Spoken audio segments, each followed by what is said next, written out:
Bonjour, beaucoup de pharmaciens ont vu la réforme de 2015 se mettre en place avec beaucoup de baisses de prix, beaucoup de changements de prix, mais beaucoup de pharmaciens se demandent quel va être l'impact sur la marge en 2015 et surtout quel sera l'impact si l'étape de 2016 se met en place.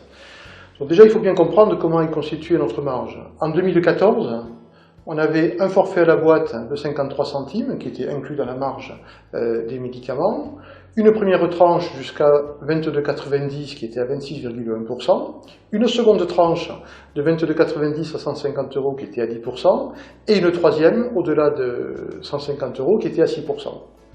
Pour introduire le 1 € à la boîte, eh bien on va supprimer les 53 centimes, ce forfait à la boîte, on va introduire une marge à 0% jusqu'à 1,91 €.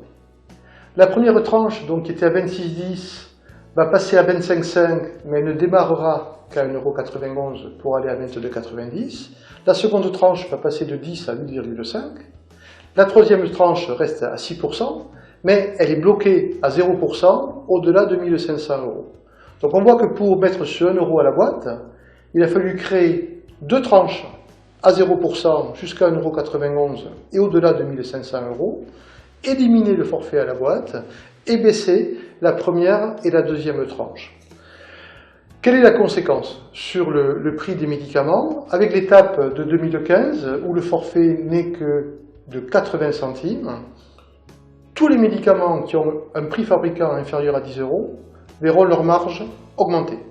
Pas de beaucoup, de 5 à 3 centimes par boîte. Au-delà de 10 €, la marge va baisser. Elle va baisser jusqu'à, bien sûr, 22,90 € et au-delà de 22,90 €, tous les médicaments verront leur marge baisser. En 2016, la modification va avoir pour conséquence de n'augmenter la marge des médicaments que jusqu'à 1,91 €, mais de façon beaucoup plus importante, 20 centimes. Donc on va concentrer la marge des pharmaciens sur des médicaments peu chers, comme le paracétamol et l'homéopathie. Et au-delà de 1,91 €, en 2016, tous les médicaments verront la marge baisser, et baisser de 8 centimes par boîte. Donc sur tous nos patients chroniques, la marge des pharmaciens sera amputée de 8 centimes par boîte de médicaments pour aller mettre une marge supplémentaire sur le paracétamol. Donc on voit que cette étape de 2016, en fin de compte, on va avoir trois catégories de médicaments.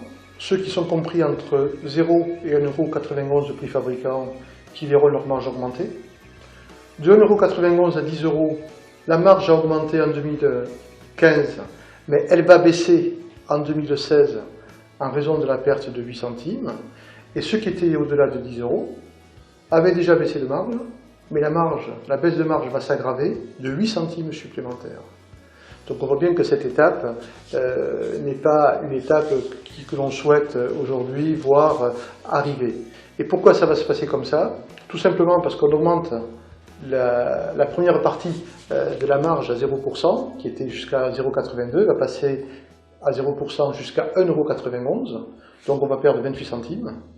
Et en compensation, l'honoraire va passer de 80 à 1 €, donc augmenter de 20 centimes. 28 centimes de perte d'un côté, 20 centimes de gain de l'autre, ça fait 8 centimes de perte sur tous nos médicaments destinés à nos patients chroniques. On nous avait expliqué que cette marge, ce 1 €, puisqu'il était conventionnel, allait nous protéger des baisses de prix. Et ça allait nous protéger de la moitié des baisses de prix qui ne vont pas manquer d'arriver. C'est un mensonge. Ça ne va pas nous protéger des baisses de prix. Il suffit de prendre un exemple très concret. Un médicament qui est aujourd'hui à 5 €, la marge en 2014 est de 1,84 €. Avec la baisse de prix de 10%, la marge va passer à 1,70 €. Donc on va perdre 14 centimes. Ça c'était en 2014.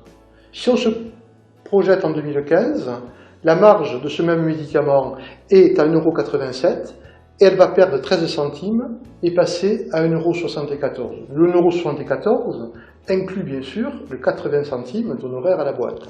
Donc on perd 13 centimes.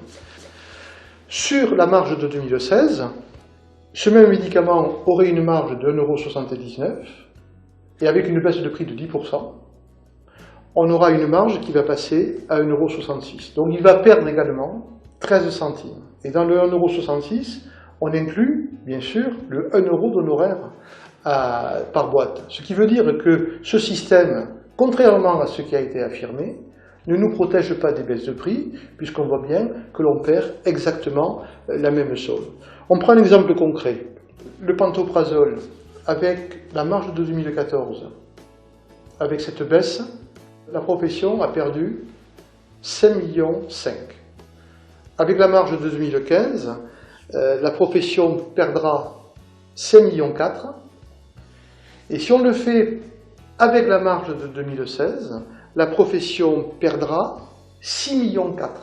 Donc on voit qu'elle perdra 1 million supplémentaire à cause du passage de la marge en 2016. Normal, on perd 8 centimes de plus par boîte de pantoprazole délivrée. Et quand on le regarde avec l'ensemble des inhibiteurs de la pompe à protons, dont tous les prix vont baisser en avril 2015, eh bien l'impact pour la profession, avec la marge de 2014, on perd 31,9 millions. Avec la marge de 2015, on perd 31,2 millions. Avec la marge de 2016, on perd 37 millions.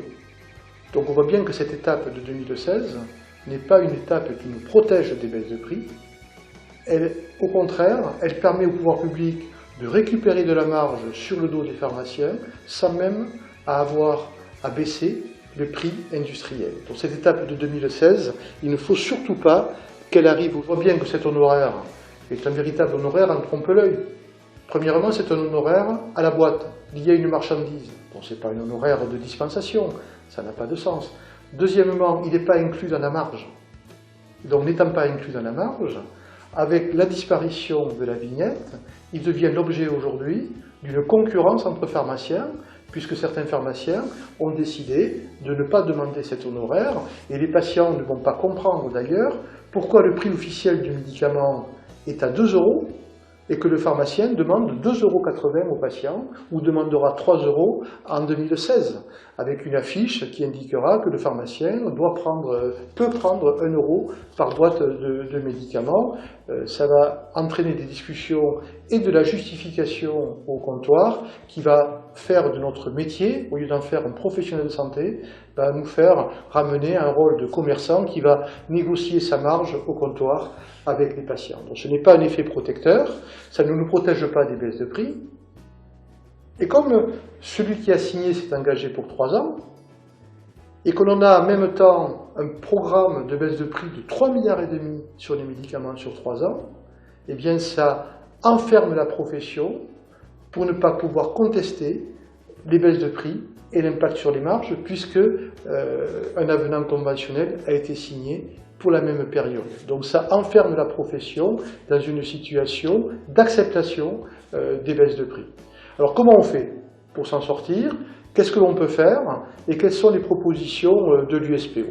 Premièrement, première chose, c'est d'empêcher absolument l'étape de 2016 d'arriver. C'est-à-dire qu'on a toute l'année 2015 pour contester cet accord et faire en sorte que le passage de 80 centimes à 1 €, qui va apporter beaucoup de baisse de marge, ne se passe pas. Il y a déjà 5550 pharmaciens, ce qui est énorme, qui ont envoyé un courrier au directeur de la CNAM pour contester cette seconde étape. Ensuite, il faut signer un contrat avec l'État pour 3 ans. Quelle va être la marge des pharmaciens en 2015? Quelle sera la marge des pharmaciens en 2018? Et dans ce cadre-là, on peut faire une réforme. Ensuite, tout élément de marge qui est lié à la boîte doit être inclus dans la marge, pour pas qu'il y ait de contestation. Le prix public doit être un prix public qui inclut l'ensemble des éléments de la marge, y compris la partie fixe. On n'appelle pas ça un honoraire quand ce n'est pas un honoraire. Il faut par contre introduire un honoraire à l'ordonnance, et pour l'USPO, la proposition c'est de mieux rémunérer les ordonnances qui sont faiblement rémunérées aujourd'hui, et d'avoir un honoraire nous permettant d'avoir une rémunération minimum par ordonnance. On doit continuer à développer les nouvelles missions du pharmacien.